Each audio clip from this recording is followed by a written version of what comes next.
And we are live. Hi, everyone. Welcome to day 2 of the virtual book launch events for We Are OWED. Hopefully, some of you were able to tune in yesterday for the reading with Lois Gayo and Sasha Banks, which if you were not able to attend, please, the video will stay online for the next week. So it'll be taken down next Thursday night. So you have a week to go back and watch it and share it with your friends. But tonight we are virtually gathered in this space for an in-depth interview about the process of writing We Are OWED. And I've brought with me this direction one of my closest friends, Jacqui Germain, who's incredible and fantastic. Yeah, do you want to say a hi to the people, Jacqui? Hello. I'm so excited to be here. If we could be in each other's space in real life, that would make me very happy. But this is also really makes me feel really good. Last night's was so good and so much fun and so wonderful. And I think one of the really special things about like book release things is that you kind of get to see like the author's personality, but like in event form. And like it was like so you, Lois, and Sasha. It was just so it was like so special to get to like watch and listen and witness. And I feel very lucky to get to literally just ask you questions. Like that's all I ever really want to do anyway. So it works out for me. I appreciate you from my house. You know what I mean? Like, I know that's I right. have to From the spend gas comfort of money. mine own home. Listen. I feel that very deeply. I appreciate you so much, Jacqui. I very much was like, oh, I wish Jacqui was like in the video with us last night, because it kind of just felt like, you know, just like hanging out with my friends. That's what I wanted to do virtually. Yeah, I've also been to a lot of virtual events where it just felt like me talking to a screen, you know, and I was like, what if my homies were here? I feel like that would just be a lot more interesting for everyone involved. Yeah. So this feels good. Shout out to KB and Javi who are in the audience commenting. If you are logged into your Google or YouTube account, you can participate in the live chat and ask us questions and react along with us throughout the night. We're going to be here for about 2 hours. Jacqui has prepared a long list of questions. I'm going to read some poems that you didn't get to hear yesterday at the reading, which is exciting. And we're going to talk really in depth about them. So yes, you're in the right place. Thank you for showing up. Thank you for telling people about it. I can't wait to get into things. So before we do that, I'm going to formally introduce Jacqui, because I've known her since 2014. Since 2014. We met at Cupsy, you remember? I know, but is that the year? I believe you. I don't know anything. That was a terrible year for me personally, so I remember a lot about that time. Yeah. But yeah, so we met in 7 years ago, friend. You know, and it's been great ever since. So truly. And so in addition to being a wonderful friend, who I can talk to for hours at a time, Jacqui Germain is a poet, journalist, and former organizer living and working in St. Louis, Missouri. Her first full-length poetry collection was selected for the 2021 CAP Book Prize and is forthcoming from Autumn House Press. So thank you so much, Jacqui, for being here with me today and doing such a close read of my work and being excited to talk to me about it.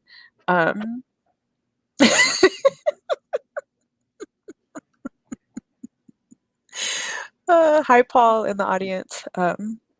Yeah, so take it away, Jacqui. I'm here. I'm yours. Let's do this. Don't do that. Okay. So,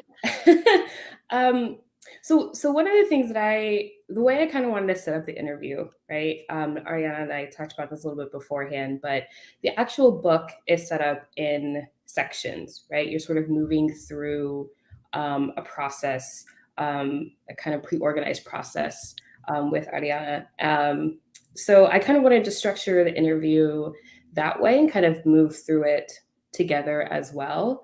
And so I think what um, I'll give you kind of a summary of the sections as I understand it, right? And then if you would like to read some poems, and then we can kind of go into the first section of questions, and then we'll go from there. So yeah, thank you again so much for this, for your work. I think very much about books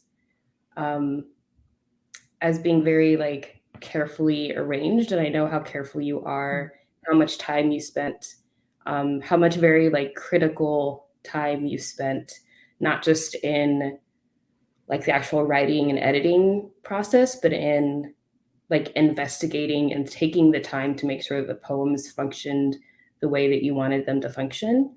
And I don't think that poets and writers are always that careful, even with their own work. So I really appreciate you sharing something this considered with all of us. It's a gift. So thank you. So the three sections for me, they're not titled. So we're just going to say section 1, 2, 3, right? The first section starts with a quote.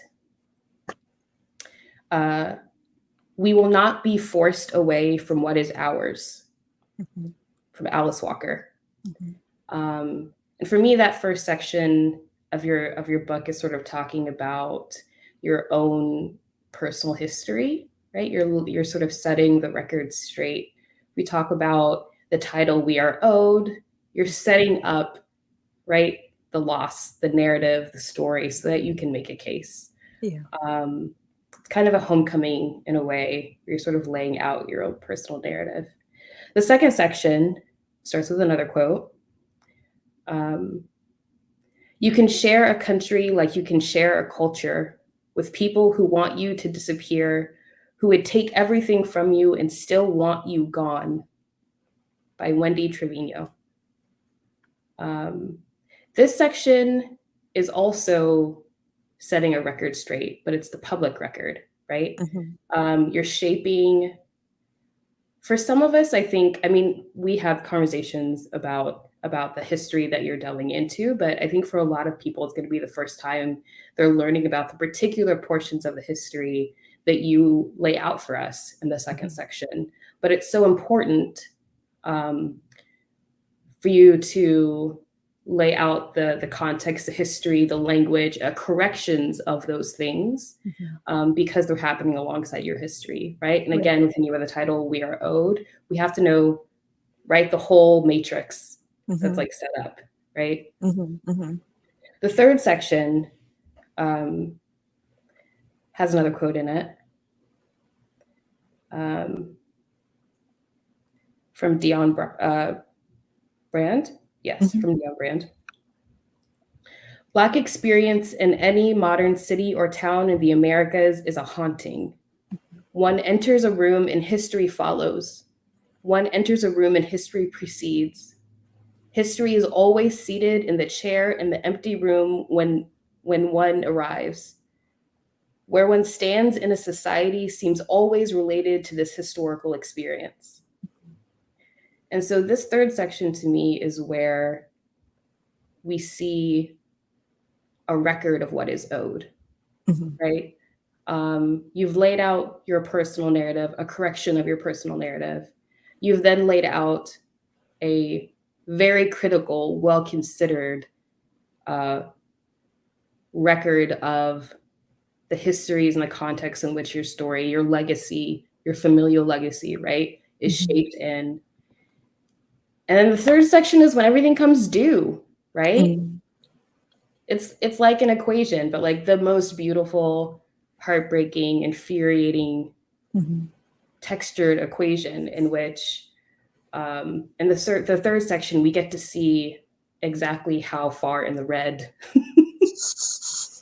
the country is, right? All of these things are. We get to see how far in the red it is. And I think that's part of the reason why, as we move through the book, the stories get denser, the language gets denser, the syntax gets more complicated, right? You can feel almost the momentum of the language as you're moving through to that last section.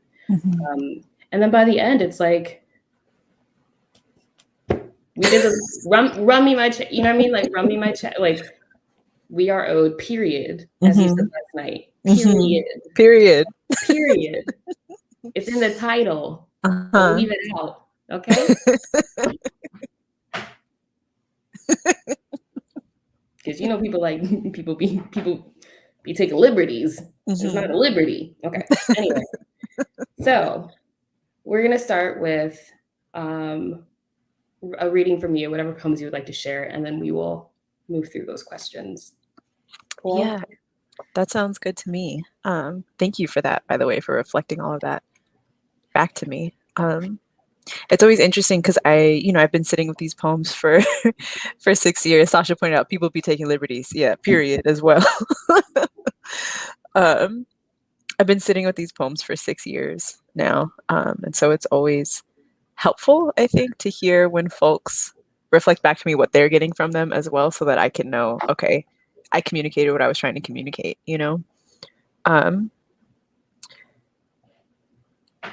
When you say the first section, can you let me know where that starts and stops for you? Because I feel like there's a few more section breaks in this book. If you would like, here's what we're gonna do.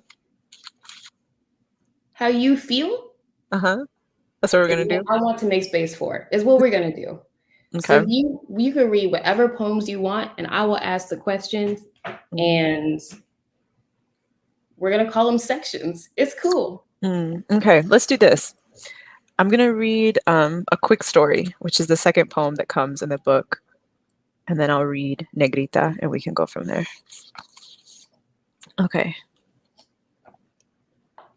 A quick story. My mother says, your dad and I were great friends. My father, dead, sits by the sea, conjured by Otis Redding and my mother's voice. Wilbert Tyrone Brown III wound up next to my mama in Air Force basic training. Said he was from an island. Nobody's fool. My mama rolled her eyes and said, Galveston ain't no island. Before emancipation was proclaimed in Galveston, conquistadores washed up on the beaches, shipwrecked, and called it theirs. Now there's a Michoacana on the corner, paved roads sinking to the sea. You could live thousands of years swaying by the water. My father's best friend says, even on the day of the accident, he and I had been together that day, the Monday following the holiday. He went and paid every bill that he had that day. Right before he left, he came back and he flipped his keys to me. Here, old man, take these back. It was his truck keys, because the next day we were going to paint it. He had told everyone that your mom and he were going to get married. Best friend ever. How do you mourn the loss of life, both foreign and domestic? Witnesses said the accident lit up the sky. 2 planes colliding in the air, killing everyone on board. National news, flags at half-mast. Remove the recruitment offices across the street from high schools. Yes, they signed up for this, prayed to a flag, and were buried with one. 7 crew members were on one plane and 6 on the other. Dream of the end of nations, a world without borders to enforce. Countries will kill everyone you love, and everyone else too, foreign and domestic.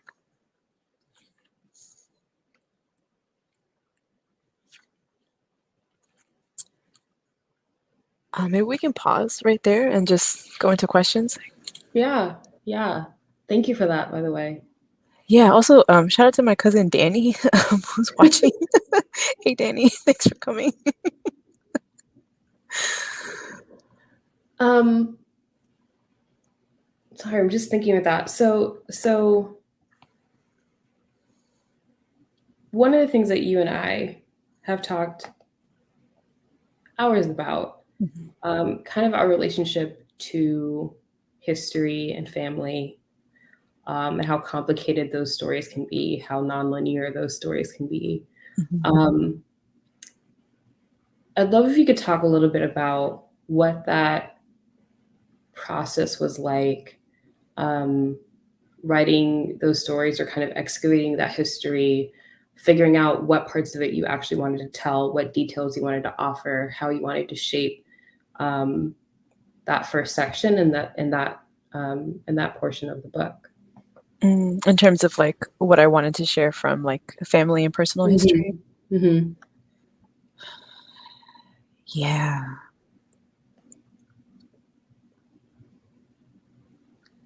I feel like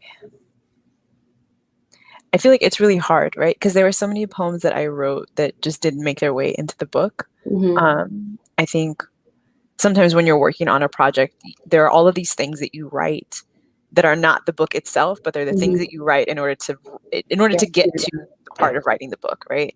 And so there were so many experiences, I think, that I was just trying to understand for myself, you know, things that had happened to me or things that had happened to my family members, that I was just trying to make sense of. And it wasn't until I started just writing about everything that I was able to then kind of ask myself, okay, what feels important to share?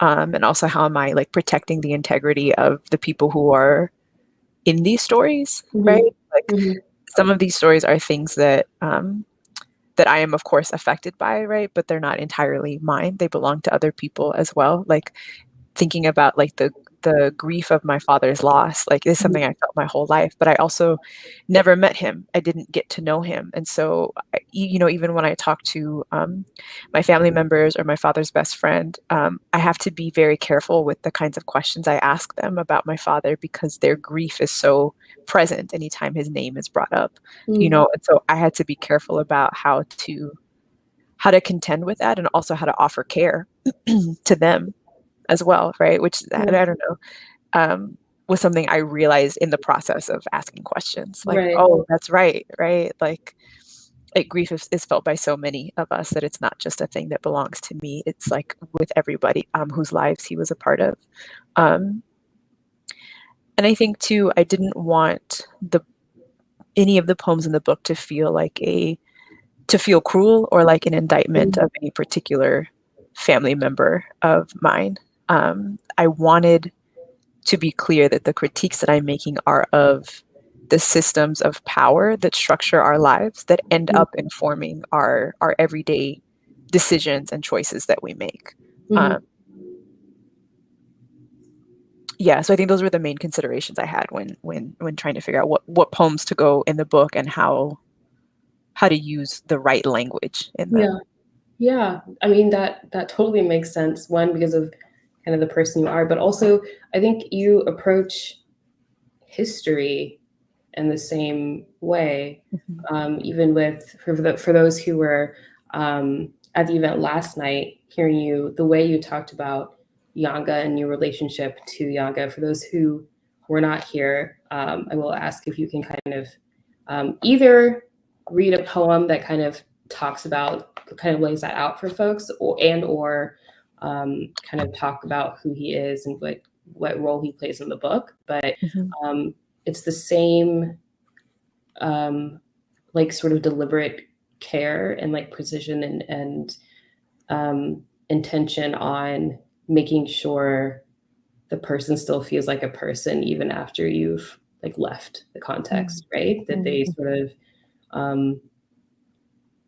the poem exists and like the person can still exist and live in their fullness at the same time. It doesn't take anything away from them, or like you said, make any judgments and things like that. I think there's a way that like, because history is a thing that seems in a lot of ways like it can't speak back to us, that we can treat it any kind of way, right? Especially as artists, people can be careless with history, right? And that's, I think, one of the things that I've always appreciated so deeply about you. For the entirety of our friendship, that's been consistent, that you've always been careful with not only your own history, but other people's history, and urged everyone to kind of have that same approach. So we could talk about Yunga, Mhm. um, a little bit. Yeah. If you could introduce him to us. Yeah. Yeah, I think I can talk a little bit about Yanga. And then do you want to ask questions about that, or do you want me to go into the Yanga poems after that? I can do either.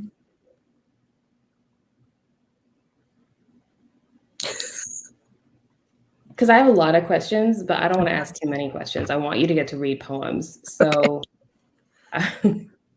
we'll have you read some poems and then Okay. I'll ask some questions. However Okay. many you feel. Okay. Yeah, I mhm. So Gaspar Yanga was an African man, kidnapped, trafficked, and brought to Mexico, and was enslaved, in Veracruz, which is a state in Mexico. He was working on a sugar plantation. He escaped pretty early on in his bondage, into a Maroon community that was in the mountains around Veracruz, like a lot of Maroon communities throughout the colonial period were, right? You had to escape into an area where it was easy to hide. Um, and so it's unclear to me whether he joined a settlement or whether he helped form a settlement of fugitive, Maroons, who had been previously enslaved, both Black and Indigenous, people. While living in that Maroon community, he managed to stay a Maroon for 30 years. So evading attacks from the Spaniards throughout this entire period, conducting raids so that the settlement would have food and supplies and things like that so that they could continue to exist. Um, and he caused so much trouble for the Spanish government in Mexico around this time. They were trying to figure out, what do we do about Yanga and his growing settlement, and the way that they are so, militarized and continually able to fend off our attacks. We don't know what to do with him and this rowdy group of people, and that's using nice language, right? Um, and so eventually they kind of, after continuing to lose battles to Yanga and his group, they eventually decided, um, they signed a treaty with Yanga, um, which granted freedom to him and everyone in the settlement. It granted them like the land that the settlement was on. In exchange, Yanga and his people were to stop attacking Spaniards to get goods and foods, and also they were to turn in runaways. Um, these were the conditions. The treaty was signed, and that settlement became the first known free African settlement in all of the Americas. Um, the town has gone through several name changes. Now it's called Yanga. You can visit it today in Veracruz. But I was not presented with this information about Yanga until a few years ago. It was in a very informal setting. He's not a well-studied figure. I have a degree in Mexican American studies, and his name never came up, ever.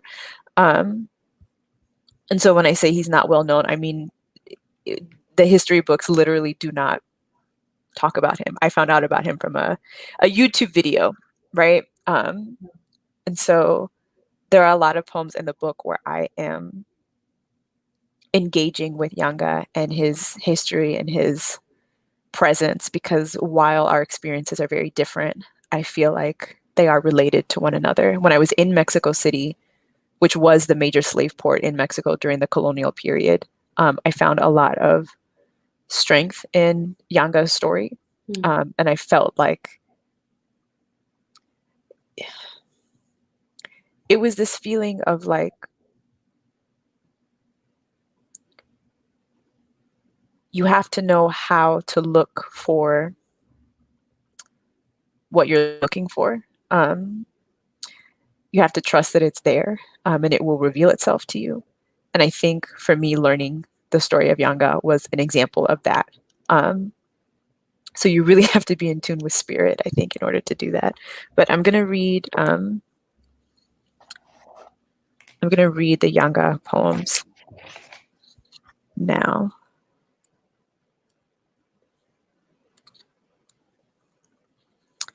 It starts with a song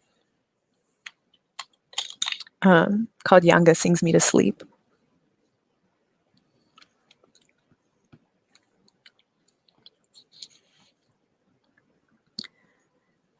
Move your grief along into my little midnight song, bringing mi palenque with me to bless each wink of your sleep. Mountain, oh mountain, thank you. Because of you, we are so grateful. Mountain, oh mountain, thank you. Because of you, we are so graceful. When we learned the limits of our limbs, we ran quick to save our kin. Said we couldn't stop from running. No, we couldn't stop from running. Your daddy sent me to meet Tubman, held her hand, had much discussion. I cried all night, I did. I wept, so you could lay your head and rest. Mijita, I've been so tired still from moving zigzag through these hills. Querida, preciosa, prieta, mi negra, go mimis, please. In your dreams, I'll protect you.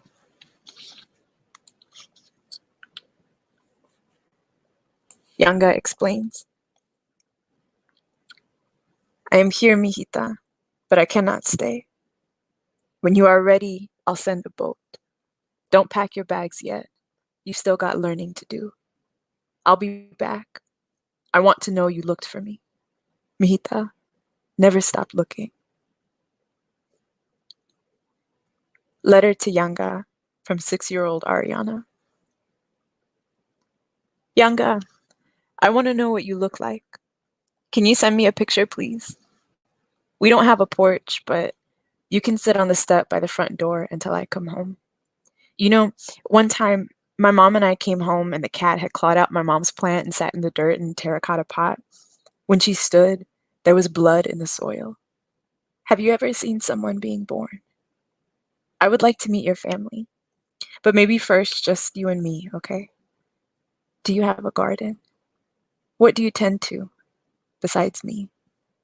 You remind me of Popo. He never said much, but eventually I knew he was there. One time, Granny and I bought peaches at the market, and I stood in the kitchen and peeled peaches with my mouth and let the juice go down to my elbows. I thought I was alone till I turned around and Popo just shook his head and said I ate all the peaches and didn't leave not one for him. He laughed, but I felt bad and sticky. I will be on my best behavior if you ever come to visit. Do you have a favorite fruit? Can you let me know when you get this? I really want those pictures.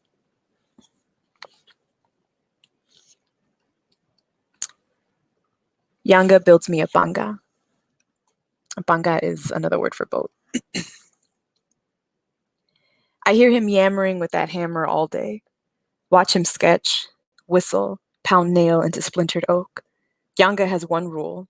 Don't ask when he'll be done. I say okay. I ain't never been one to rush something love makes. Don't ask where we'll go either.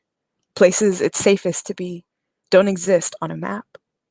I don't like the way maps make everything look so small, like you could squash a country with your thumb if you wanted to. Yanga still measures with his hands, figures math by the size of his palms. When I was little, my mom had a job like this. She hauled carpets, sinks, hammered them into houses, squeezed tubes of stuff between tiles and laid them real good in the goo. She and the crew wore white, looked like brown angels in their work boots. I would write my stories and eat whatever she brought me. Carne guisada, usually. Yanga looks at me when I eat with a fork and roll my tortilla with the gravy oozing out the side. Laughs. You're supposed to eat tacos with your hands. I know, but I like it like this. I'm not inconveniencing anyone. Yanga looks at me real hard when I say that, like he wants me to hold on to it longer. I wonder if his hands are rough as my mama's. Why I want to know what Yanga looked like? If I had a photograph of Yanga, if one arrived in the mail from a friendly but weary postman, in a long, thick envelope sealed with spit that was spat between the gap in two clean teeth. Because I think of Yunga as having a gap between his teeth. Not sure why, just seems like it makes sense. Not a humongous gap, but a small one. A thin space between two yellow bones at the front of his mouth. The crack in a bell that makes the song sweeter. And when I speak about songs, I'm always speaking about freedom. A gap like that, where everything goes black for a minute, and then the lights come on, and somehow what you are seeing is more beautiful because of the interruption, because the interruption becomes part of the thing itself. And suddenly, you can't imagine the two teeth, wide and high at the top of the mouth like sails, having ever existed without a dark spell in between them. Marker of an absence, skinny black pillar, little room holding everything I have lost since Young's escape, since the sieges on land and by foot, the open door to 4 centuries of running, and a fistful of secret languages I only speak in my dreams. If I looked at the photograph of Yanga and found all that, a litany of things thieved from my contemporary memory, and Yanga had sealed the envelope with spit and a lick of aloe vera, then I'd frame the photograph and hang it in the center of my home. So every time I left, before locking the door, I'd check for Yanga, grinning at me with a gaze 4 centuries long, black streak in his smile, the two large teeth shining like sugar.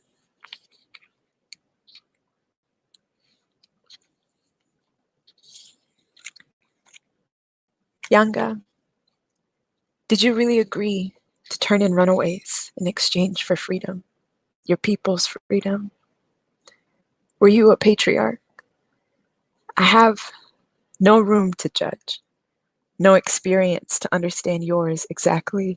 I still love you. I just want to know. Did you have children, a wife, a husband, a gender, or a few? In my knowledge of you, what has been imposed, invented? Yanga, I have been thinking about birth. Who was your mother? How many people loved and raised you? What did you call yourself? Was it you that birthed the people, or your wife? Were you a man, or something freer? I've been thinking about birth as a place we begin, but I want to begin with you. I think I do. What language did you speak? Who taught it to you? Did you like chocolate with hot peppers like Kinsa Duncan said? Or the way loving someone means you will always remember them, even if you forget their face? Teach me to be a person without a nation on the other side of enslavement. I will write to you always. Someone we cannot picture is writing to us now, asking for assistance. They are on the brink of an escape, and neither you nor I could see. They are ours, in the way we are each other's, in the way you were your people's. And they are bringing all of us with them into the forever universe where we are always free. I stopped saying I could never have imagined, because when I met you, it stopped being true.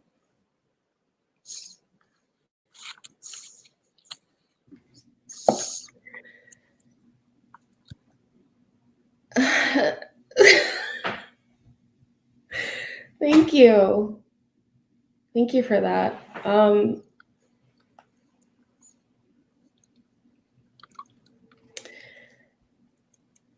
Sorry, I just like need a second.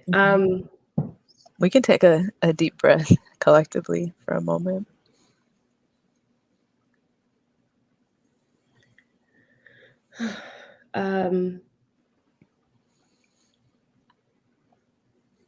One of the things I've been thinking about with this book, and really every time you read, you're actually the person who first mentioned this to me many years ago.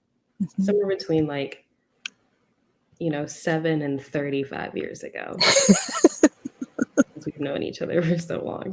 In spirit years, yeah. In spirit years, right? That that a poet is responsible for the things that they usher into a space with their poem, right? Mm-hmm. I was gonna wait to ask this question, but and we can also ask it multiple times in different ways. Mm-hmm. But I'm wondering for you what this book ushers into this space for you. And you can talk about a specific part or the book as a whole, but just the poems that you just read, which are placed close together in the actual book, right? Yeah. Mm-hmm. Reading them in succession, you are transported, right? Progressively and with like gaining momentum into a place where 6-year-old Ariana is asking questions and wondering about a photo and asking about peppers and I guess I'd love to, if you could talk a little bit about what these poems are bringing into the space for you. What does this book cultivate? What does that landscape look like for you? I feel like it brings like a kind of clarity for me, and a purposefulness. I think it also brings me into like a very deep relationship with Yanga. I think a lot about the practice of invocation.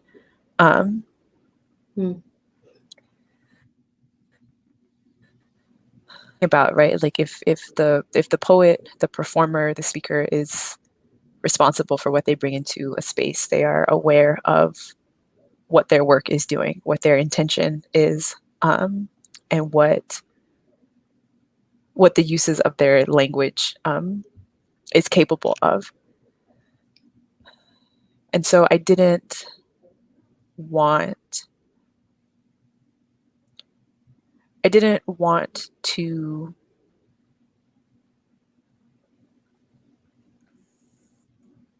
I wanted to be very clear about how I exist in relation to Yanga. I wanted to be careful. He did so much while he was alive. I didn't want to resurrect him in a poem and ask him to do more work. If I'm bringing him into this space, I need to care for him as well. So there had to be some kind of way that I expressed gratitude for him and his life. I know that there is no full way of understanding myself or the way that I exist in the world without making sure that I am tending to his legacy as well. So it means that I have a responsibility to speak about him and to do so very carefully. If I bring him into the room with me, I need to be able to look him in the eye. I need to not feel ashamed or guilty about how I'm speaking about him to other people. And that's what I mean when I say spirit work. There is a very limited amount of knowledge that is available to me in the English language about who Yunga is and what his life was like. Those limitations do not mean that I cannot be in relation with him. Yeah. I think that makes a lot of sense. I guess on the flip side of that, and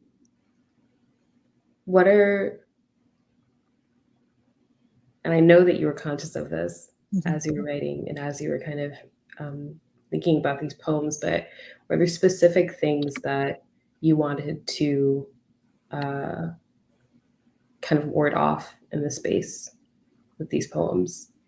To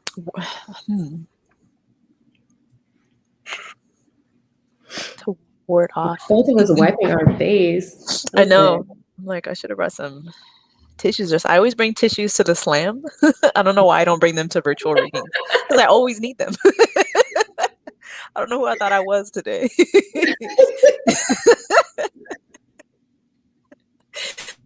Oh man, but that's what happens, right? When you show up to the Yeah. work. Listen, yeah, right? It's gonna Hmm. work whether you're ready for it or not, whether you got tissues or not. You know, the amount of years I've spent coaching youth poets and telling them to be prepared for what happens to them emotionally on and off the stage. And yet, that was a mirror, me looking at myself. Mhm. Thank you. Um, yeah, were there things I wanted to ward off? I don't even know if it's so much as like wanting to ward off things, but like I think when you are in good relation with your spirits and your kin, you feel rooted and grounded and protected. Mm, So much so that it doesn't really matter what stands in your path.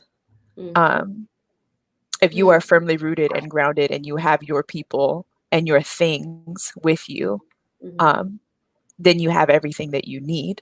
And so I think I was less concerned about who is looking mm, at these poems. I was more concerned with how am I tending to my mm, spirit and my kin. mhm. Yeah. Um,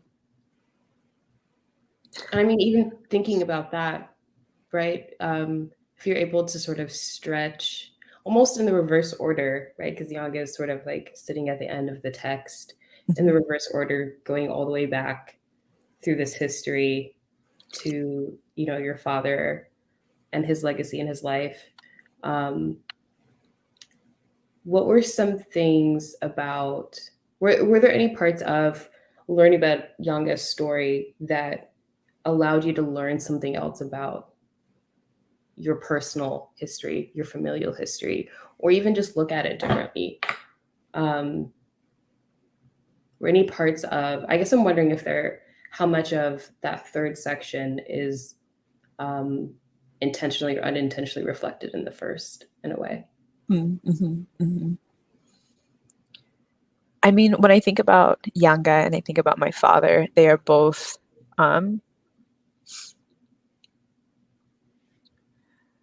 both Black men who I think would have wanted me to be free in this life, Mm, um, and in some ways did all they could so that them and their descendants, well, that's not true.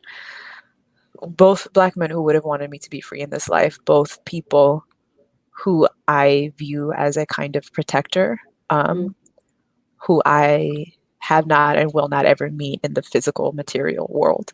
mm, Um, there are no surviving images of Yanga that I know of. There are obviously photos of my father, but I have never heard his voice, his laugh, never seen the kinds of gestures and body movements that come naturally to him. So there's a limitation to how I understand their lives because I've never mm, seen them mm, walking and moving and being animated in front of me. And I think that loss, I feel it so deeply all of the time. mm, Um, and so I think that's why being in good relation with my spirits and my kin feels so important to me because mm. it's like if I do not have access to that kind of knowing, Yeah. I need to have something else. I need to be able to be clear about what those other things are that I do have access to and be very Mm, intentional about how I engage with them. mm, Um, Obviously, there is a huge difference between Yanga and my father, and that my father was a member of the Air Force, right? Like working toward continuing U.S. empire throughout the world. Whereas Yanga was a liberator; he was an enslaved person, right? So there are obviously major departures. I think where their stories kind of converge is in my origin mm. story, and how I exist in the world. Yeah. Yeah. Absolutely. I think um, I guess I'm wondering then too, right? You're sort of talking about the spirit work. If you have, and I feel like you and I have probably talked about this also, but when it comes to the book, what were some of those touchstones that let you know that you were um, staying true to the book, true to what you know, and not like extending further, right? Um, True to how you envisioned those poems functioning. Um, what were some of those touchstones for you? How did you sort of like check in as Mhm. you were doing the research or writing and editing, things like that? Yeah, I think something I thought of a lot was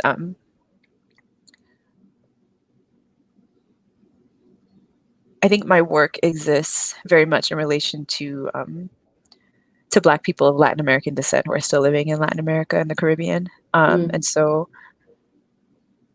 because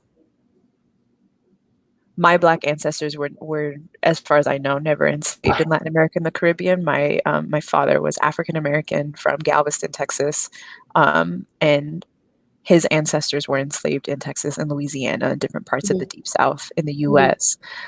So my relationship to Blackness in Latin America is different, right? mm, When people talk about Afro Latinx or Afro Latina people, they're not necessarily talking about me. I'm a Black Mexican American person, but my Blackness comes from the US context, right? And so mm, something I was thinking about a lot is how is this work going to be received by Black Latin American people and Afro mm, Caribbean people still living mm, in those areas or with that specific mm. kind of lineage? Um, Right. and so something I thought about a lot is like every time I thought a poem was done, I asked myself, how would I feel reading this Mm, in front of these folks, right? Would I feel like I did a responsible job to this history and to their lives with whatever it is that I know and am bringing to this? And right. anytime the answer was no, I went back and I revised the poem Yeah. until it felt right. Yeah. And I mean, that's the same way you describe sort of your, the kind of like deliberate relationship that you have, the kind of like accountability that you have to figures like Yanga, right? Mhm, In terms of uh, if he was in the space with you, you would need to be able to look him in the eye with these poems, right? mhm, mhm, In the same way with people who are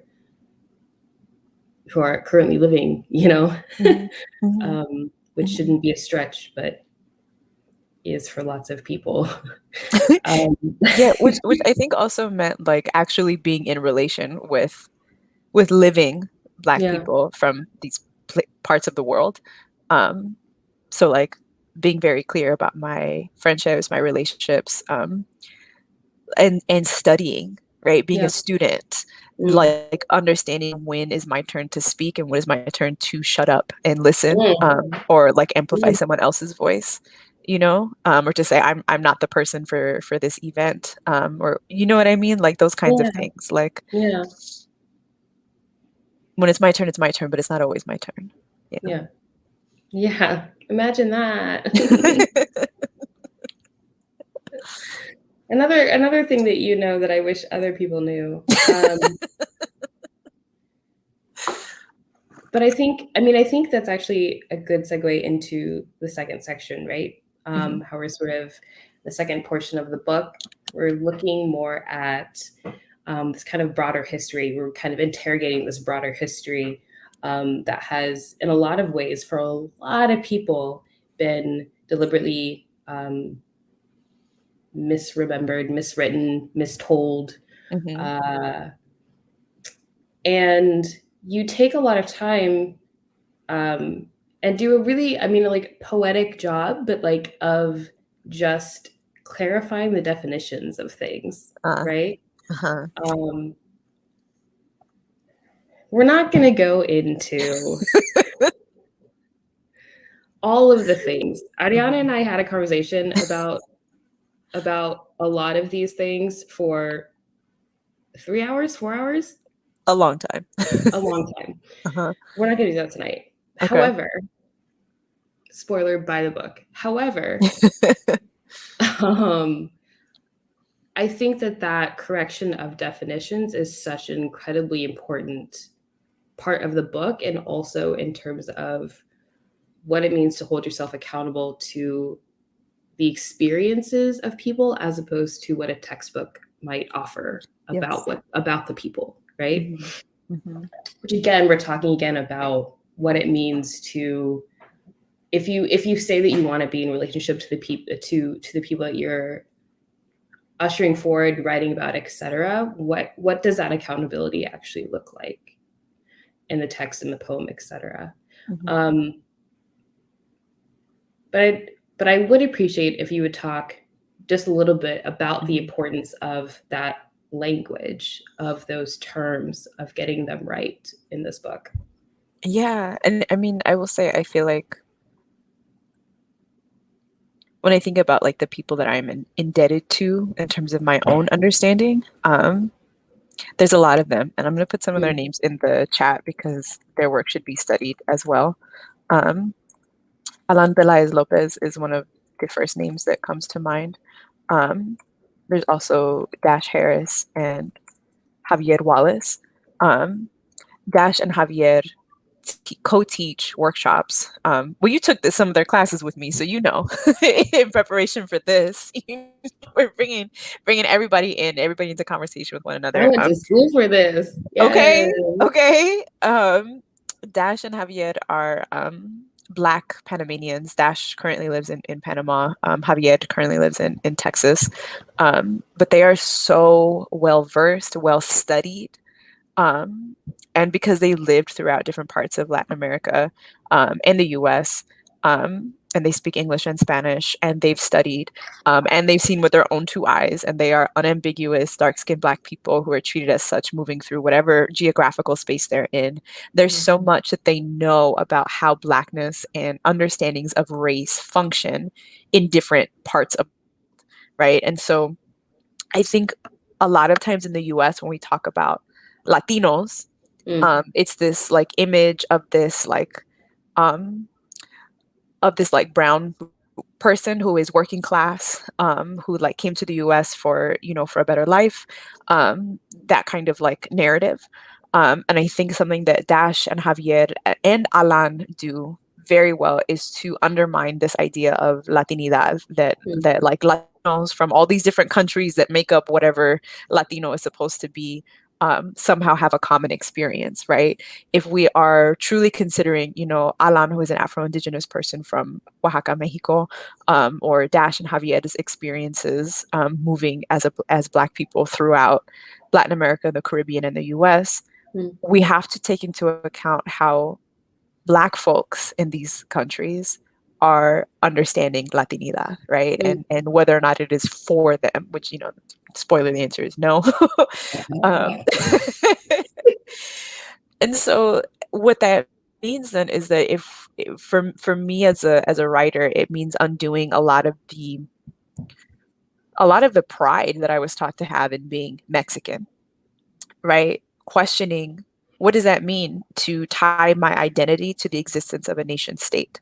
Mm, Um, you know, and also like what I feel, and I also feel like people do this kind of like cultural shorthand of like I'm proud to be, you know, from this place, when what they actually mean is I my family and I have survived a lot because we're working class.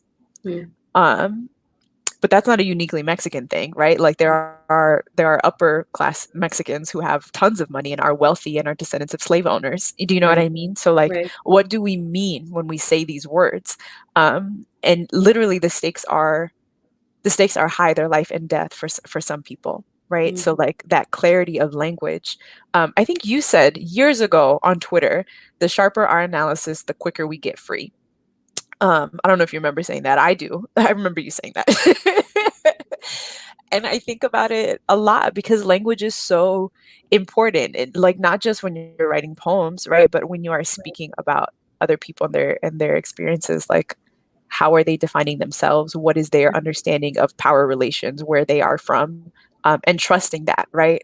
Like it's something I think about a lot is like when certain minority groups come to the US, they are sometimes experience xenophobia, right? Mhm. But they don't always experience that in their home countries because sometimes they're part of the ruling class in their home countries. And so I'm always thinking about who is considered the underclass in people's heritage countries, right? And how Mm. can we exist in better relation with them, particularly as Black folks living in the heart of the empire? Right. Yeah, I don't remember what I asked, but that, yeah.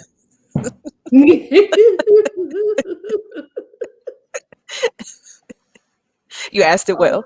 all of that, yes. Hmm. All of that, yes. Hmm. Oh, about words. I asked about words. Okay. Yeah, that's right. Um, We brought it back.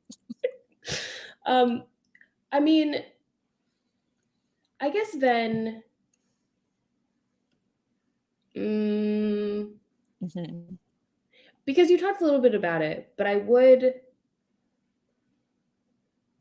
do sometimes wonder for poets. So I also think of this middle section as a kind of challenge to, if you could imagine, like the canonical text of like Latini. Will you say it one more time? Latinidad. It was involuntary. I apologize. That was involuntary. Okay. I'm listening. Latinidad. You're getting there. We can Damn it. practice it later if you I want. It's know. not that important, like as a concept. So you're fine. We did just talk about that, didn't we? Okay. Hmm. Well, Hmm. if there was some sort of a canon of that, Hmm. right? Hmm. Hmm. That this section challenges some of the major pillars of it in a way, right? Hmm. Hmm. Um, and so I guess my question is that like while you're challenging it, you're also like while you're uh getting rid of some things, you are in their place creating a different kind of truth, a different kind of presence, right? Hmm. I think there's a way that like when we talk about challenging the canon in a lot of ways, or we talk about challenging these ideas that you're talking about, it can be mad inconvenient, right? Yeah. But like again, this conversation about accountability, like Hmm. what does that actually look like? Of course it would be inconvenient, right? Like for Right. someone to think that they could tell the truth about history without like shaking some shit up, right? Yeah. That everything's going to remain intact, Hmm. um, is foolish. Right. Um, and shaking things, wonderful things that should be shaken. I think for a lot of people, it's going to be the first time. I mean, it was for me in our conversations, right? Hmm. That this was the first time this was troubled for me. Hmm. Hmm. Um, but I guess I'm wondering what are if you can think about how we were thinking about some of these big ideas, what are things that you are deliberately erecting in the space? Like what are the Um, truths that you're saying? These are the pillars, these are kind of the touchstones of the mhm. text when we think about how race functions, how race Mhm. doesn't function, Mhm. what allegiance you do or do not owe to a country, Mhm. um, how you, right, like what are some of those things that you might have been thinking about in the book? Maybe in that second section, right? But or Mhm. just in the book in general, what were some of those things? Yeah, I was thinking a lot about Dion Brand's book, A Map to the Door of No Return, Notes to Belonging, because I read that book maybe in like April of this Mm, year, mm, like very recently, like very much toward the finishing part of this collection, and I was like, oh, this is the book I have been looking for right, all this time. right. This is the book people should read instead of Borderlands by Gloria Anzaldúa. Like, period.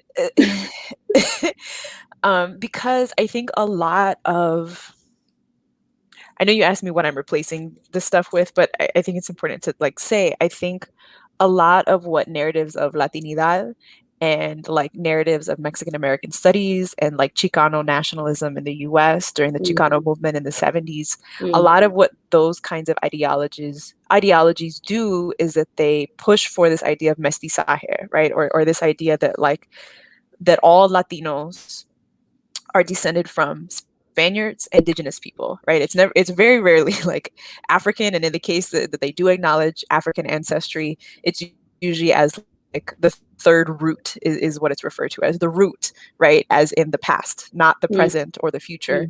But this thing that existed before to be romanticized, that doesn't exist anymore. Or they use it.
Hey, everybody.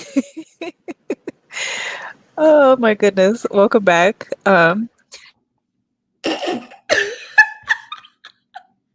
It's storming this evening, and the power went out for a few seconds earlier in the day, and I was like, maybe we'll be fine tonight.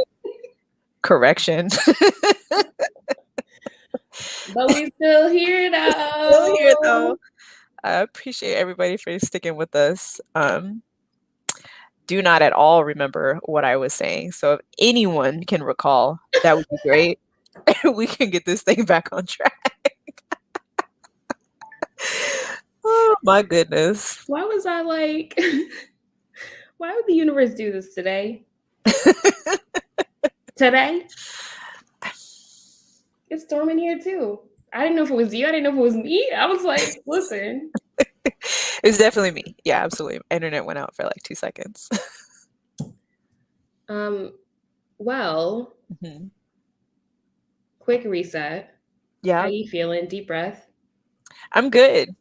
I feel like I was in the middle of like, It was a groove. It was a groove. recall it all what that was. We do that on the phone too, so you know. Correct. Oh, I was talking about Misty Sahib, right? And this idea of like, Well, I'm so glad you remembered. Okay. girl, it came back quick. Yeah, like the way that a lot of US Latinos and a lot of, Go ahead. I'm like trying to make sure if what I'm saying is true. A lot of Latinos in the US and some Latin Americans in Latin America and the Caribbean. Thank you, Javi. Yes, I was dragging Misty Sahe. And Calvin, thank you. Thank you for, bringing us back. Go audience. Y'all are doing great. Checked in, okay? So we Thank got you. you. Uh-huh. Um, yeah, which is like worlds. They represent the best of the Spaniard and the best of the Indian, right? This is the language that's used in these kinds of texts. And because of this, right, that Latinos are somehow some kind of like hybrid race of people. And so that's why like Mexican Americans who have no ties to an indigenous community or relationship to living indigenous peoples um, will call on their like Aztec lineage, Mm, right? And this thing is like kind of popularly understood. Um, when we look at when we study, when we are in relation with the histories and the works of Black Latin American peoples, of Afro Indigenous peoples in these places in Latin America and the Caribbean, we see how quickly this idea of like a united Latino front or a singular Latino experience, or this idea of the mestizo, right? mm, The person who is the product of Spanish ancestry and indigenous ancestry as the quintessential Latin American citizen. mhm, Um, how that not only is exclusive of Blackness, but how it is violent toward Blackness, toward mhm. Black lives, toward Black Yeah. people, and how those kinds of narratives are utilized to deny rights and resources and the phrase that Dash Harris and Javier Wallace use is the right to a dignified life for Black people living in these places. Um, and so when you look at the literature of U.S. Latinos in the Southwest and Mexican American literature, it's sort of all of this like this reaching for this indigenous past that one does not actually have a material, real, physical, spiritual relation to. It's all imagined. Um, yeah, and when you live in the world as a Black person, there are just certain things that you don't have access to. And so anyway, what I'm interested in what Dion Brand does in A Map to the Door of No Return is that she's able to talk about histories of conquest, um, violence, and slavery without relying on narratives of hybridity and mestizaje or nationalism. Mm, And part of this is because she front loads this idea. She doesn't call it Black relationality, but that's how I think of it, mhm, right? Of like thinking about how Black peoples in diaspora are connected to one another because of our relationships to a history of enslavement, because of our tense, to say the very least, relationships to the nations that we ended up in. How often those of us who are citizens of our nations, it's a conditional citizenship, right? It doesn't afford a full protection. Um, and so this idea of Black relationality, of like reaching for other Black people, regardless of what nation they are in or from, and having an allegiance to each other, and to a liberated future where all of us can be free. That is what I'm interested in, not Latinidad. Um, yeah, I can read some poems about that too. Yeah, I also want to say too though that like I think it's worth pointing out that like um that the kind of work though that you're doing to move towards that is not to suggest this like blanket homogeneity, right? Right.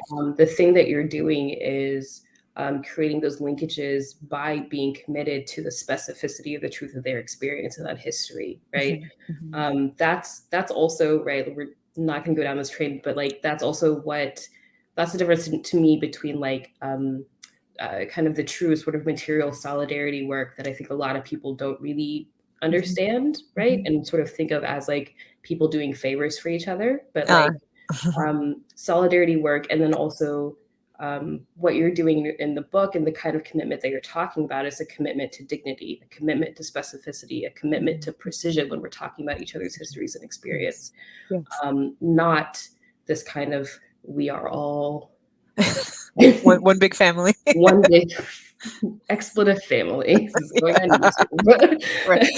Right. um, Right. Yeah. yeah, but I would love to hear you read more poems.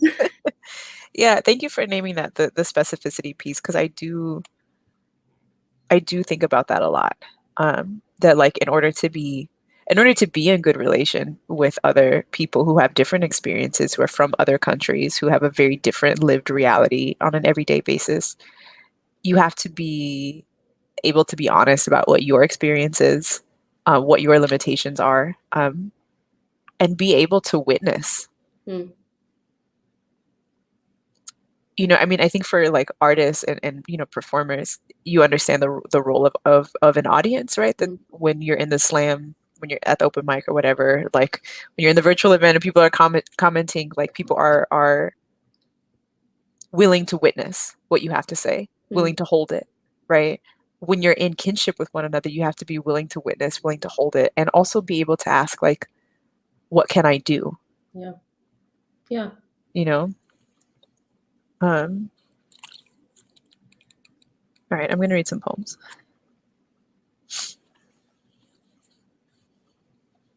I have a series of poems about the board game Loteria in the book, which is like I talk about like it's like Mexican bingo. It's popular throughout Latin America. I don't know how it was popularized or what country it was popularized in. Um, but Loteria is like it looks like you play with cards that are like bingo cards, but each like rectangle on each board is a fully like color picture of some kind of noun, right? And the name of that thing is on the bottom of the card. Hmm. So you might have La Sirena, which is the mermaid, and it's a picture of a mermaid. Or you might have, oh, I haven't played it in a while, El Melon, right? And it's a picture of a melon. And so when you play Loteria, someone has the deck of cards and they call out the card and then you know, you play bingo. There are many different ways to play, but my my family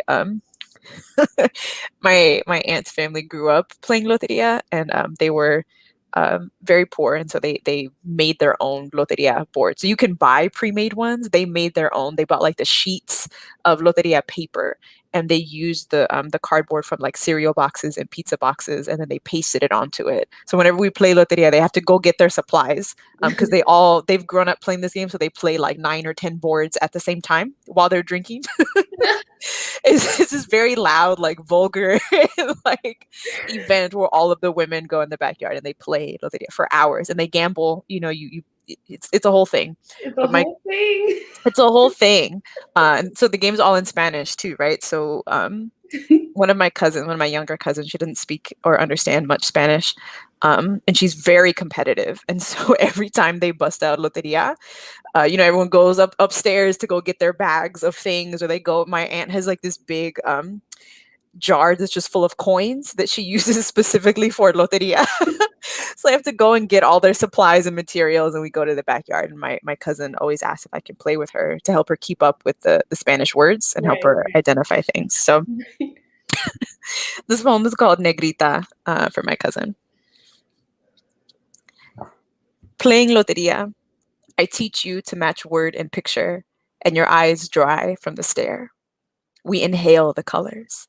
Winking back at us, they taunt. They will never give us a name like theirs.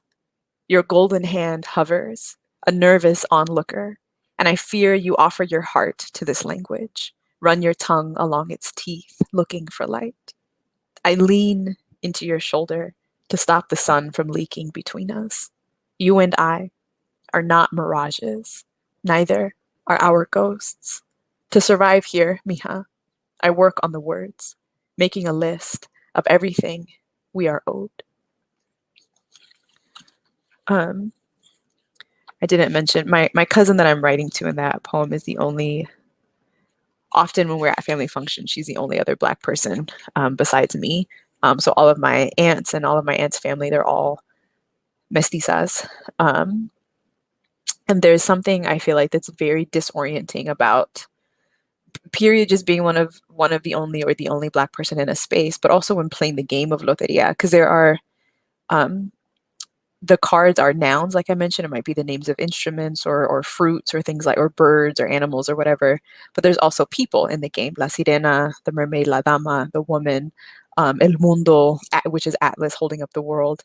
Um, And so all of the people in the game are pictured either as indigenous or like a pale-skinned person.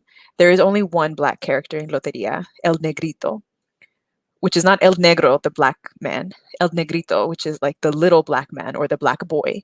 Um, there are no black girls or women in the game at all.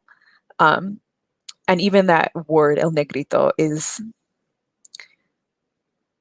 it can be it's definitely insulting, and in certain cases the way you say it, it can be derogatory and a replacement for the N word. And so there is something I think that's very like disorienting about this game being something that's very like jovial and like communal for certain parts of my family. My cousin Micah wanting to play it because she's competitive and she wants to like gamble and win the money. And also me kind of looking over her shoulder at the board and looking at her, and our only reflections are each other in this moment, and just kind of sitting with all of that, right? Like Dion Brand says, history is already seated in the empty room when one arrives, right? Right, Like being right. in that moment. Um, so when I was thinking about my cousin, I, I'm not invested in Loteria as a game. I'm interested in her relationship to it and her interest in always wanting to play it together. Um, but I was thinking about what if some of the like black women and girls who have been formative in my life, um, what if they were like Loteria cards, but what Mm, if they weren't still in mm, those images? What if they were moving in the act mm, of doing or saying something? So I mm, have La Prima, the cousin, La Negra que lleva la rosa de la flor, the black girl who wears the pink of the flower. Her almond dipped hands, steadying my blouse through the needle as it whirs, knees kissing carpet, hunched like a bright pink sky over the machine, silver looped neck, fuchsia eyeglasses, and brows full as the outline of her afro, dimpled and long legged. When she calls my name, it slides between the gap in her teeth, bounces off the orange ball signed by WNBA heroines, and her glistening trophies applaud the mascara twirler who resides in this room, walls the color of ballet slipper. La tía, the aunt, la negra más bella contra un fondo blanco, the black woman more beautiful against a white background. Wave of ebony hand with bobby pin, joining oil black sheen of relaxed cut to pearl white of mosque headpiece. Dizzying mirror with opulent gaze, whispering lay to her scalp. Standing in uniform, tall in approved heels, away from blunt berry lipstick of her youth, dark dream of a woman with sparkling ears, opens her mouth to ask if I am ready for Sunday service at Muhammad Mosque number 45, born in a Houston hood, saved by her own limbs, a clear gloss like glass singing on her lips. La Angelita, the angel, la negra en la comienza de la cuenta, the black woman at the beginning of the story. Short like my mother and syrup colored, her best friend from Air Force days, close enough to be her unblood sister.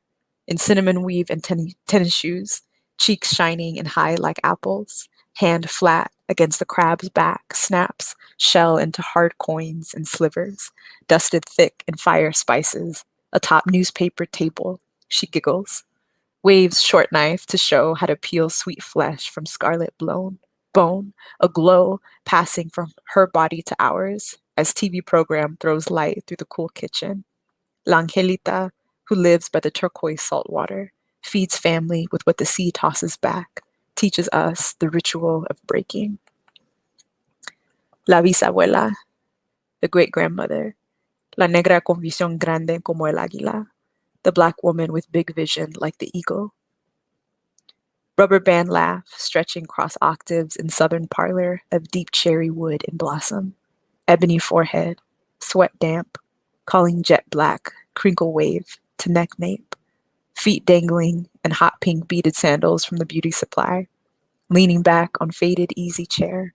La bisabuela, cradled in Popo's memory, small in shadow of his ghost, streaming through humid, bright afternoon window, She cracks thin-lipped smile, cast over sticky plastic, an ivory lace cut to her taste, laid under photos of family she birthed here.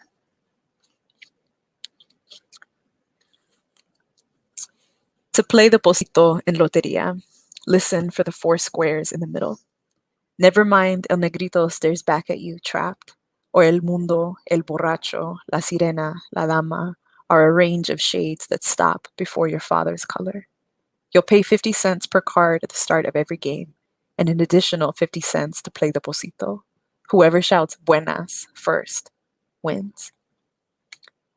Loteria de la Negra. Every time we play at my tia's house, La Negra que lleva la rosa de la flor is my teammate. And I think if I had someone like her when I was young, a little girl with kinky coils denser than the rolled R of my name, who demands entry to the game, loves competition, and prizes herself most, I could have built a happiness big enough for us both, yo y la prima. Remember to pay extra quarters if you want to play the pocito, negrita. Scene set in my imagination of black girl wonder. Aunt Laronda, as in Houston Summer Dark, La Negra más bella contra un fondo blanco, appearing when language names her properly, ignores white people, they have no place here. In each other's arms, she taught me love. La tia, who knows me better than anyone. But first, I came from beside La Angelita, La Negra en la comienza de la cuenta, holding hands with my mother, 1993, while I slid from belly to bursting air. My mom holding a thick sorrow, and her friend Mia, guider of spirits, squeezed the sweaty palm of a widow. I am born smaller than a bread loaf, with my father's eyes, and my mother or the wind sent un mil hermanas negras. La bisabuela, too, warmed early memories. La negra con visión grande como el águila lost her grandson in Air Force plane crash, and she sewed me a blanket, a soft grass green, to keep by the pillow at night, to watch over me and keep me comforted. And the women gather themselves, lineage whirling through each coil of my hair. I wished for a mother that looked like me, so I find las negras and give them names here. And I will say that the last poem that I read is actually, they are the 4 squares in the middle. I don't know if you how closely you can see that. But la prima, la tia, la angelita, and la bisabuela are sort of each their own sort of cards. I was kind of imagining if they were the 4 squares in the middle. But that's that. Those are those poems. I love that. Can I ask about extra cards you could think of? Oh. Huh. This alternate version of the game. There's part of me that wants to say like la mejor amiga, like the best friend, but I have so many that I would have to be like even more specific. Like I have to find like a specific way to like describe you, to describe Lois, to describe Ebony, to describe Sasha. You know what I mean? Like maybe like la cantante, like the singer. What you call all of you are poets. I couldn't do la poeta.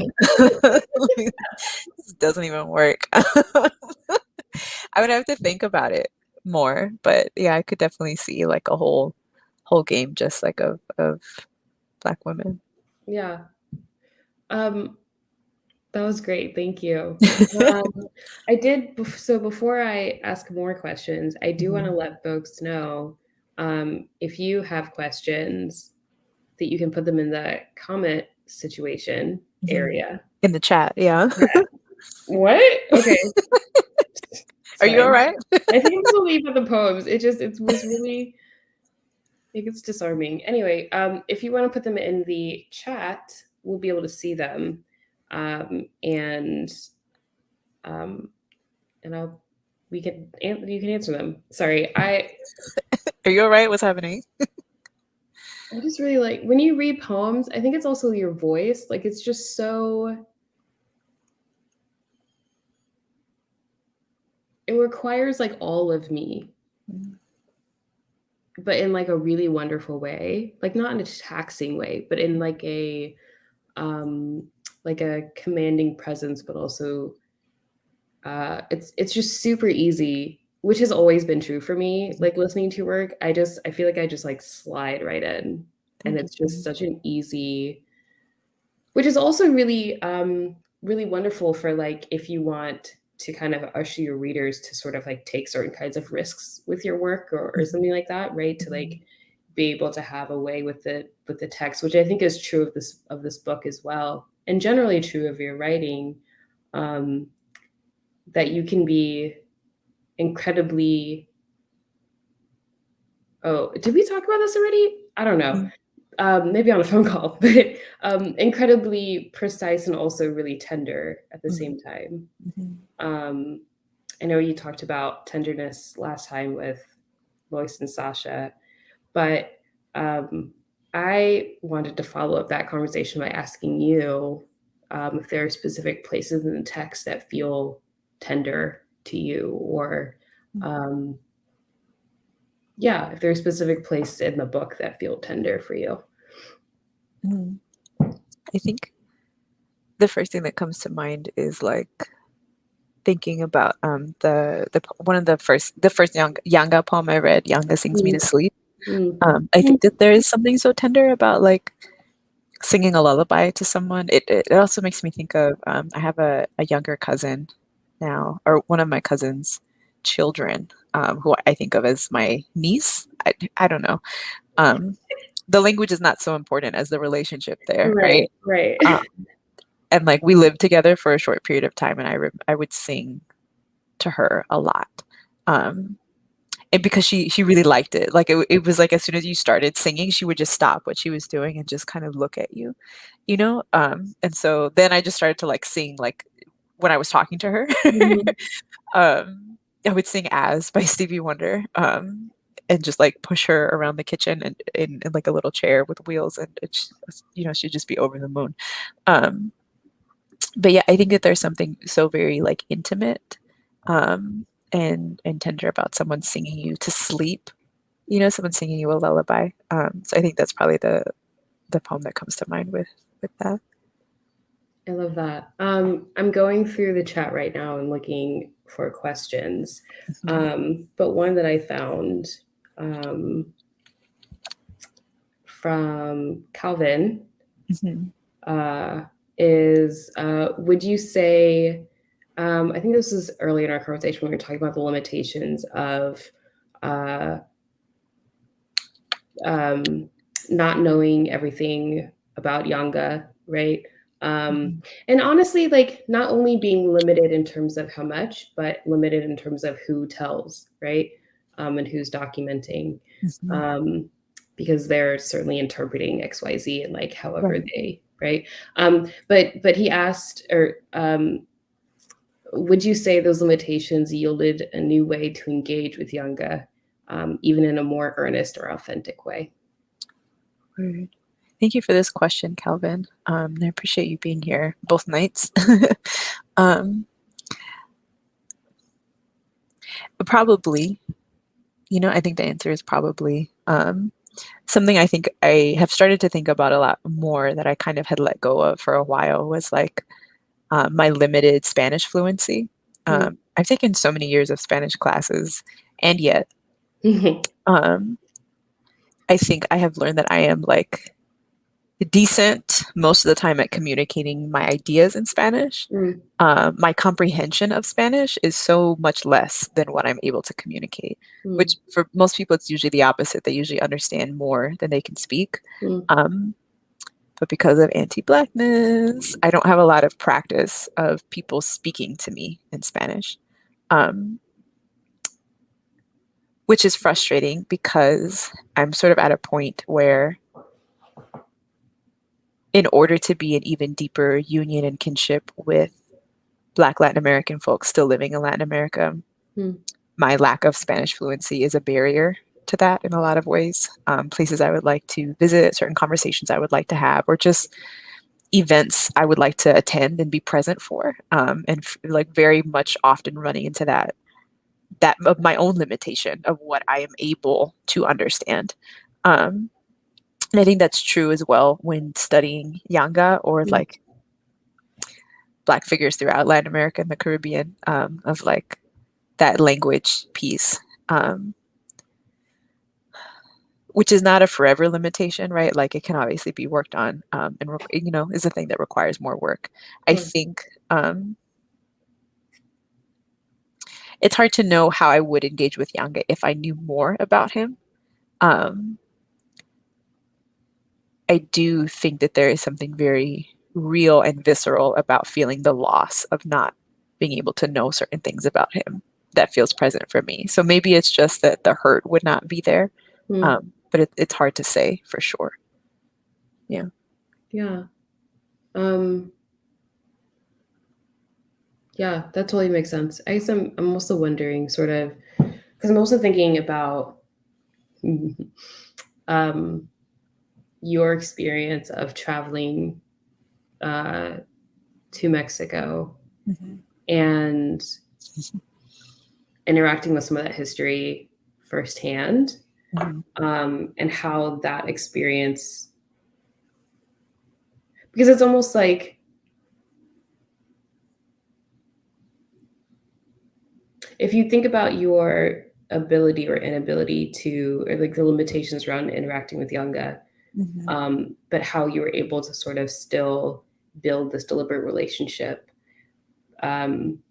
versus going back to Mexico where there's arguably so much around, right? So much information, so many different things, and certainly a conversation to be had about, again, who's telling it, how they're telling it, XYZ, but there's so much, it just more material in general. But there was still, you were able to still, I mean, to a visceral extent, if I remember correctly, be able to recognize things that were missing, right? In that experience too. And so it's interesting to think that you were able to find this degree of like comfort in Yunga by having that, doing that spirit work and building that relationship, compared to the discomfort. But like literally, right? Like to be in a space that you would think of would be so full of XYZ, but is it's almost like it hurts more because it's so full and still lacking. Like, how can you manage to still be, I'm here now, and you're still missing things, right? To me, that's also part of this third section, if we think about it as you walking us through what's owed, is you sort of like pointing out the difference between the two, right? If we think about the first section and the second section, the third section is the difference, the negative. You're in the red by the third. I'm wondering if you could talk a little bit about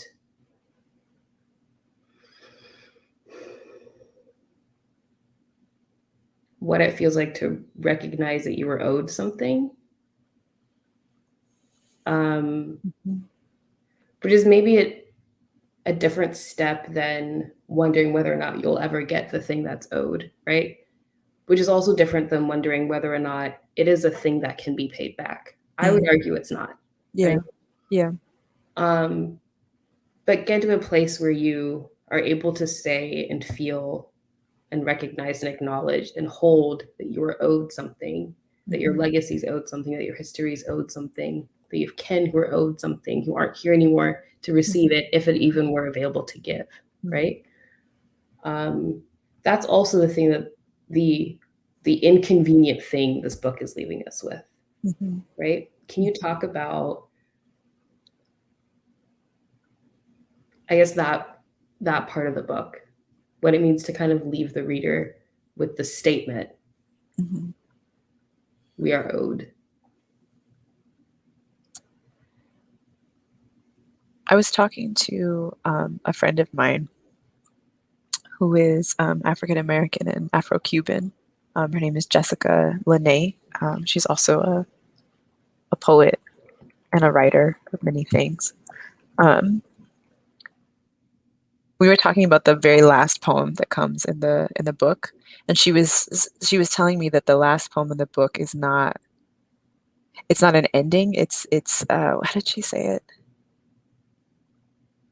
She was saying it's another opening. Mm. Um, the last poem in the book is called "Inhale the Ceremony," and I don't really come to a lot of like, it's like conclusive in a way, right? But it's not a period at the end of the story. Mm. The last line of the collection is, there was never any magic. There was never this body or this wound or its wound. There was only water and the stories we passed through it. All right, Um, memorized. that was one of the first poems I wrote for the book many years ago. So, um, but I feel like this is kind of speaking to your question in terms of like leaving that section of the book after sort of naming the things that we are owed. One of the things that we owe each other is kinship, right? In the meantime, um, and so thinking about oral histories, traditions of storytelling, ways of engaging in ceremony with one another, ways of being in a good and thoughtful and intentional relationship with one another, um, which is also thinking about the Middle Passage. Mm. Because there's no way to talk about this book without talking about the legacy of slavery, and thinking about like how Black people have moved across water, been forcibly taken across water. I live in the Gulf Coast now, so also developing a more personal relationship to hurricane season. Mm. My great grandmother and my father are from Galveston, Texas. My great grandmother's house has flooded many times, because of hurricanes. Um, I think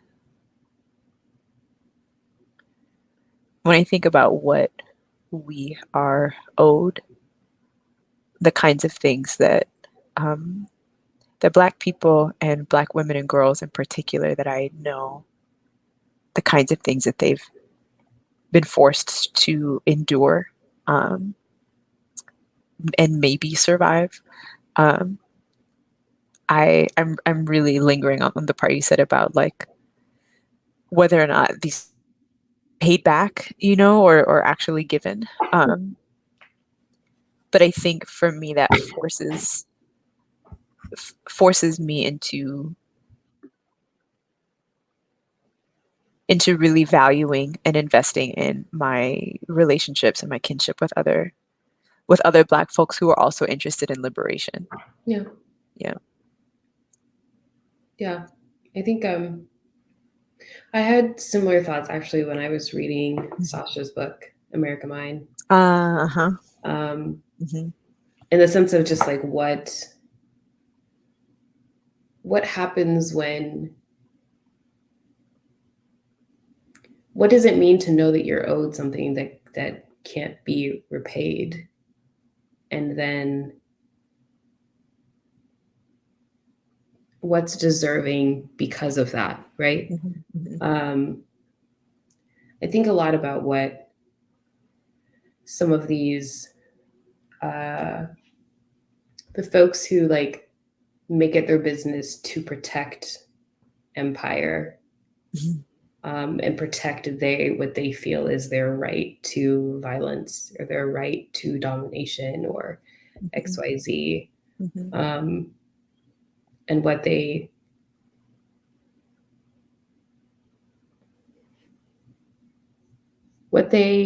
owe, and then because I think it's a thing that can't be repaid, what you do in the void of that, right? Right. Right.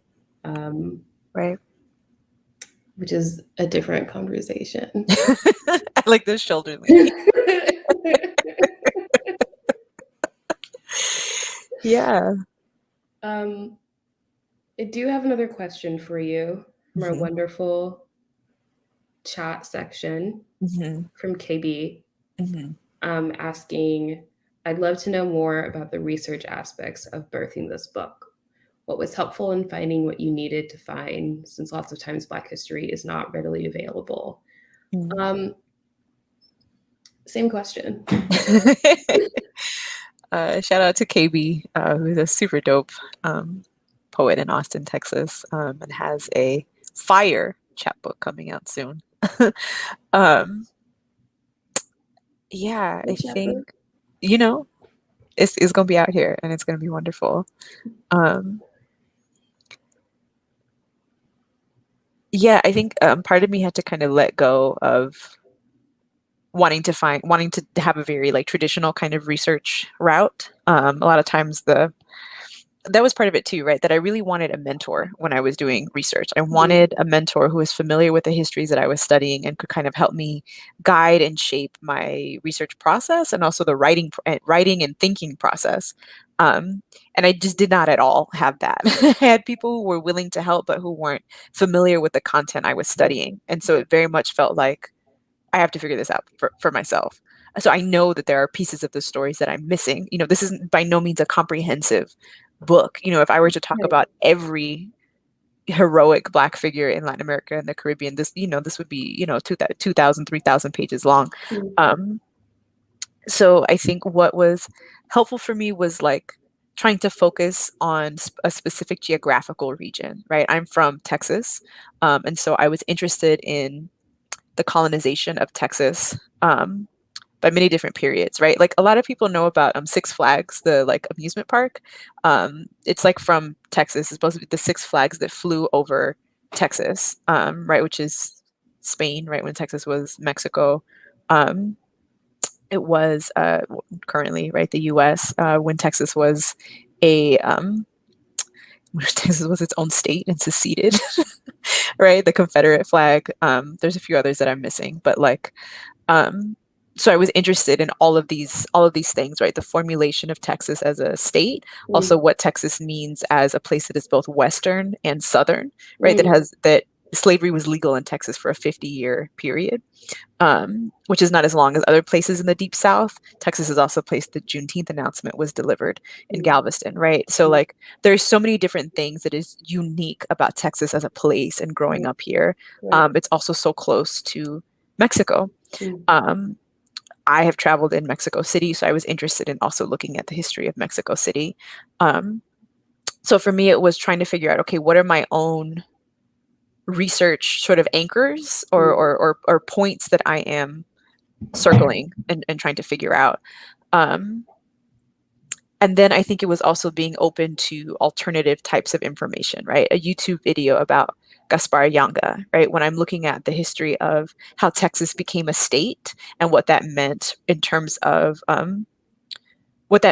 Texas's relationship to a history of slavery, whether it was Anglos in Texas enslaving Black people, or whether it was Spaniards from Mexico who were coming to colonize and settle Texas and brought their African slaves with them. Um, I was looking at there's a poem in the book called Mustang. Um, is my high school mascot in San Antonio was the Mustang. I went to undergrad at UT Austin, which has a bronze sculpture called the Seven Mustangs. There's a quote on it from Stephen F. Austin, who was an Anglo colonizer of Texas, where he Mm. says, "Next to God, we owed our victory to the horses." So thinking about Mustangs as like a tool of war. So Mm. all of it became very like localized and to what I could tie to my own experiences. In that poem, there is also a quote from a Wikipedia article on what Mustangs are.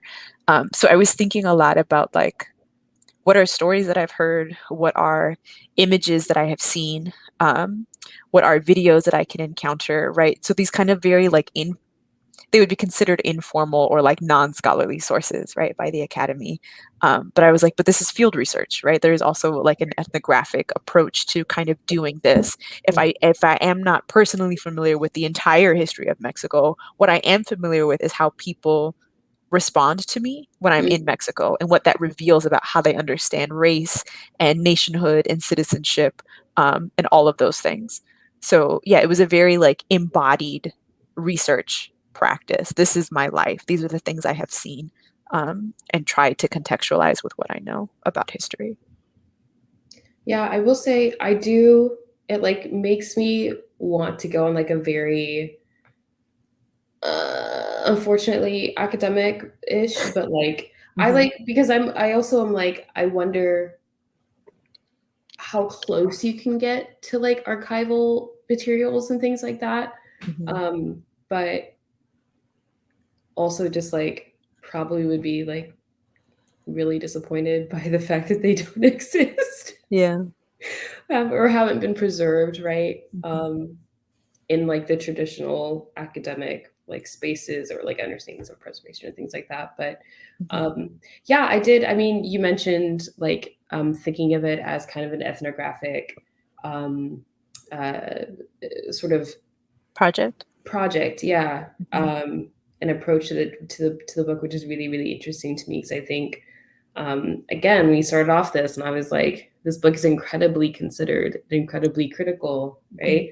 Um, and Well, I I do have, I do have an academic background, so it do wasn't. you? Yeah, stop. But I say that to say, right, like because I want to be clear with for folks who are listening, like it wasn't just about like these are my personal experiences, right? Like it's these are my personal experiences with an analysis of power that I have learned from Mexican American studies and African diaspora studies, which I have my foundational degrees in, right? So it wasn't just me kind of like, this is what I think. It was like, this is what I think, this is what I have lived, and here's how it's informed by the knowledge I have about this history. Do you know Right. what I mean? Yeah. Yeah. I mean, I think those two things, I think it's really important because those two things, I think either one of those on their own, um, I'll just say, I think those two things paired together is what um, allows you to ask the questions that you're asking, which is maybe the more interesting portion for me. There are actually a lot of questions in the book, particularly towards the second half of the book, Mhm. in the poems. And I mean, I'm very much someone who loves loves asking questions. Um, You don't say. but also just like that is foundational to my understanding of learning, Mm, and studying and paying attention, and this conversation about precision and specificity that we've been talking about for the past 2 hours now. mhm. um, you have to know what to ask, right? Yeah. Which can actually be really hard if you are faced with the kind of deliberate blinding that happens when knowledge production is happening in a colonial context, right? You might Mhm, not know what to ask for a really long time. mhm. I think it's really interesting too. I've been thinking about this the entire time where you're saying, I mean, Yanga, I feel like is such an important part of the book, but you weren't able to really um, engage in that until you said, I think 2 years ago ish. It was in 2016. So I did a 6-week What? study abroad in Mexico City, and I don't know why I heard I this. was I was studying. I don't remember what specifically. I had to do a research project while I was there. Mm, I was writing a paper and I was giving a presentation, and I was studying. Oh, I don't remember what specifically, but like I was looking at histories of African enslavement in mm, Mexico, mhm, and like racial identity formation. That's what it was. mm. Um, and so I had been, combing through all of these research articles. I had been going to museums. I had been taking notes on how people interacted with me, and all of those things that was forming my research project. And it wasn't until my very last week in Mexico City, I was at a Starbucks because they're everywhere. Um, I was at a Starbucks working on my research paper, and one of my classmates sent me the link to that YouTube video. And I was like, I've been in the museums. I've been researching. I've been reading the articles. Where was this? It Yeah. was on YouTube. And it's a 3-minute video, right? But everything that I tried to find about Yanga after that was so limited or incomplete. The most comprehensive information was in that video that I found that someone sent me in 2016. It's giving me like Zora Neale Hurston vibes. Some people, well, because some people in like the chat have mentioned like, I know I've seen it at least once. I might have imagined seeing it multiple times, but um, the idea of like what we owe each other, right? And that kind of search, that discovery, that commitment This one. to find each other. This is one of them. Shout out to Calvin hitting tonight. I feel like there was another one too, but that perhaps is the thing that we owe each other, right? To like find each other, to search for each other. Yes. To not believe that we don't exist just because we aren't written down somewhere, you know? And to find the people who are like actively talking about these histories. Yeah. You know, like I think I brought up Dash and Javier earlier, like, you know, people who are being very loud about all these people that should be remembered, that should be studied, you know, like that's part of it too. In the process of looking is finding the people who already know and who have been talking about these things. Yeah. Right. We have 10 minutes left. I want to give you a chance to read more poems if you would like. Okay. Let me think.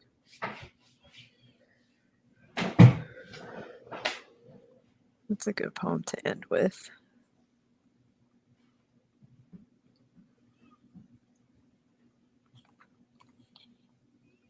I think I can do this one. I think what I'm trying to do today is like to read poems that I don't normally read from the collection. So I think let's do... This poem is called Case Study.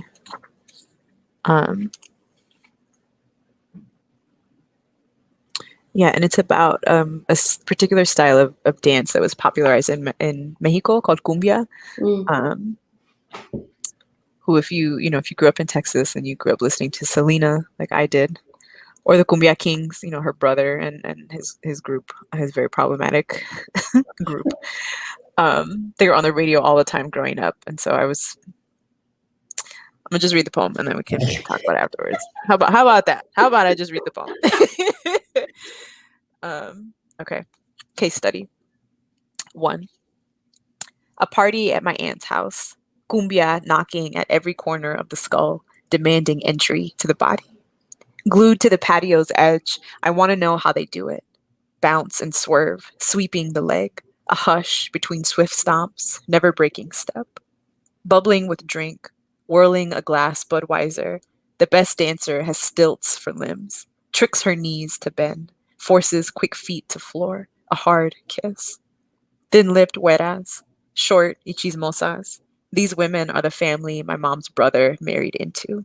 Between songs, they circle hands, calling us to come closer. Always la única negrita, awkward and limp, when thrown against the neon laughter of paisas. I consider joining, briefly, but prefer shyness to feeling dumb and newborn. If I knew this dance, if I knew the word for, I'm aware I do not look like I belong here. Still, I study them, desire to morph my body to mimic theirs. 2. Without a buzzing in my blood, drunk only with dream, I think, you know what, that's enough. Rush to Mari with the stilt limbs, who shouts or smiles and instructs a forward, backward sway, which I stumble and struggle and eventually slip into, like a silk garment through which one must squeeze the limbs before it falls with ease. The women commend me for my natural speed. My aunt grasps pink Moscato, and the Texas way, we 3, sometimes 4, orbit the backyard, bobbing to music whose lyrics I hear for the first time tonight, though they vibrated in my chest many car rides and barbecues before. I pull and whisk my hips infinity, following Mari and her torso's slick drag. 3. When I'm in my apartment later, tracing figure 8s at my waist, finally dipping correct to Cumbia Kings, Selena, and Reina de mi Amor, I tell my friend Enrique, brown grandchild of a black woman from Jalisco, spinner of cumbia records, weaver of porch talk and smoke stories, I'm not an imposter. They send me an article about the dance's origins, a small paragraph to help me connect. Quote, the basic cumbia step originated because when the music itself was born, slaves had their legs shackled, and very minimal movement was possible. End quote. Yet I had never witnessed somebody black dip and kick brass until I flooded the floor that night. Never imagined the smooth zoom of ankles coupled with metal cuff, wedding a bonded human to their mother's inheritance. 4. Slavery, labor, was a condition passed through women. In this country, the one that took my father after chaining his bloodline and spitting him a uniform, everyone sees I wear the mark of the slave. I conjure an elder's body when I dance now. Praise the limit keeping my heels apart and together. Neither magic nor witchcraft, but a clunky, unlucky history shadowing me, bound to the silhouette of a silent woman whose ankles moved the way mine do now, repeating a memory I have not lived which orbits me, is not mine, but knows my name.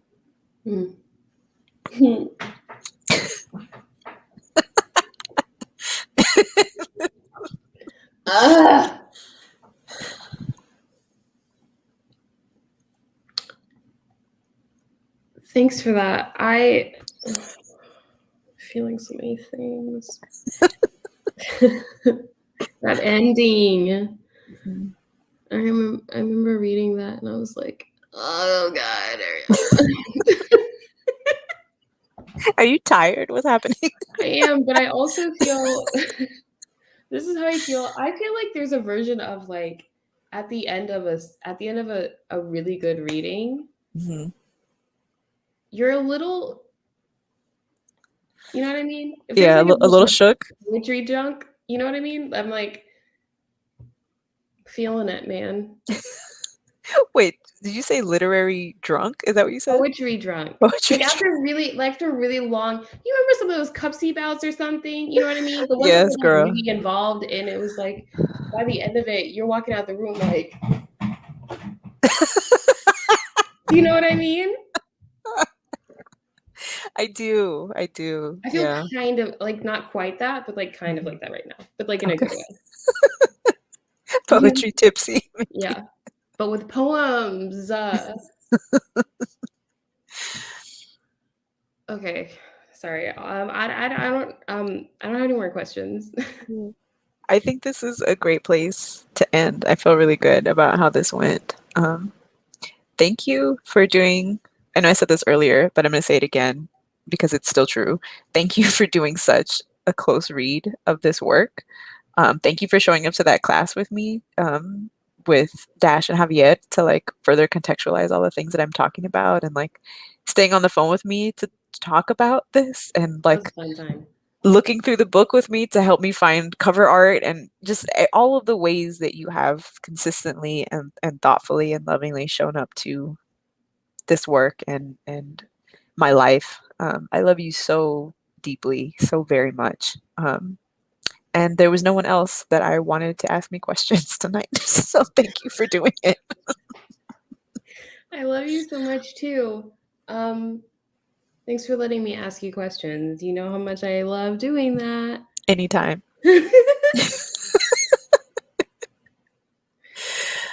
And thank you to everybody who showed up, especially the folks who came last night too. Thank you, Sasha, Jazz, Eric, Calvin, Paul, KB, El Brissell, everybody who's here. I really, Javi, I really, really appreciate all of y'all sitting with and being really clear and intentional about how you show up to my work too. I cannot tell you how much it means to me. It's been so long working on this book. I was like, I hope people read it. I hope people are excited about it. So it feels really good. I feel very grateful for everything. I hope you feel loved, very loved, and very, very cared for.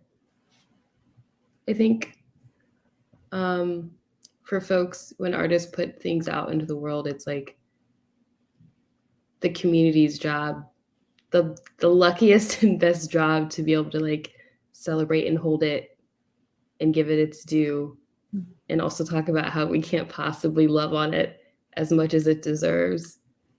Thank you for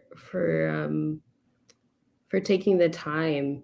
I think a lot of people don't really understand everything that goes into writing a poem, and even though you've taken the time to explain it to us, so much of it to us, like some years and a lot of good and bad things that have brought you here. So thank you for surviving all of that and giving this to us. Thank you, Jacqui. I love you.